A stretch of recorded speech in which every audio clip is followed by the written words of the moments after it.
Ito na nga, i-reveal na natin kung saan tayo pumunta. Okay, so marami kasi nagtatanong doon sa saan ka pupunta? Saan ka pupunta? Ayan. So, what are we doing here? So, nasa airport po tayo, Terminal 2. Actually, umikot lang po tayo. Wala po kasing taong lugar na ito. Charot! Kaya, ayan. So, we tried our best to roam around. Actually, hindi.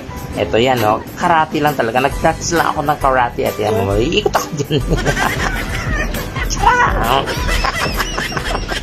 Oh, diba? No. The real reason behind is that nagpa-cargo kami. Pinakargo ko na ang sarili ko kasi hindi ako pwede doon sa passenger. Kasi mukha daw akong cargo. Hindi. So, may pinadala po kaming sombrero ng isang sultan. It is with Elizabeth Sadi's creation.